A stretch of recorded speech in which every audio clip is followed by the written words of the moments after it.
Madurai special நல்ல டேஸ்டியான முள்ளு முருங்கை வடை எப்படி பண்ணுறதுன்னு பார்க்கலாம். இதுக்கு நான் வந்து 2 கப் அளவுக்கு இட்லி அரிசியை 2 மணி நேரம் ஊற வச்சுக்கிறேன். இப்போ அரிசி ஊறுற கேப்பில் நீங்கள் வந்து அந்த முள்ளு முருங்கை இலையை சுத்தம் பண்ணி எடுத்துக்கோங்க. இப்போ நான் வந்து பிஞ்சாக இருக்க இலைகளை அப்படியே சேர்த்துட்டேன். கொஞ்சம் முத்தின இலையில் இந்த மாதிரி நரம்பை வந்து கட் பண்ணி எடுத்துக்கணும். இல்லை அப்படின்னா நரன்னு இருக்கும் ஒரு மாதிரி. இப்போ நான் வந்து 2 கப் அரிசிக்கு 1 கைப்பிடி முள்ளு முருங்கை இலையை நல்லா கழுவிட்டு ஜாரில் சேர்த்துக்கிறேன். இது கூட 7-8 பல் பூண்டு, 1 டீஸ்பூன் ஜீரகம், 1/4 டீஸ்பூன் மிளகு சேர்த்து அரைச்சி வச்சுக்கோங்க.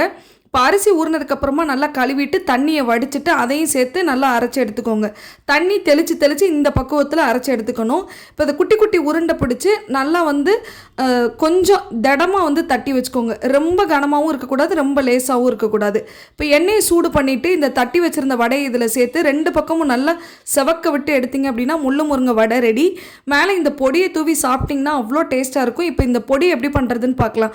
இதுக்கு 2 டேபிள் ஸ்பூன் உளுந்து, 1 டீஸ்பூன் ஜீரகம், 2 வரமிளகாய், 2 டேபிள் ஸ்பூன் பொரிகடலை, கொஞ்சமாக உப்பு சேர்த்து நல்லா வறுத்துட்டு ஆற விட்டு அரைச்சிக்கோங்க. விருப்பப்பட்டால் நீங்கள் மிளகு சேர்த்துக்கலாம்.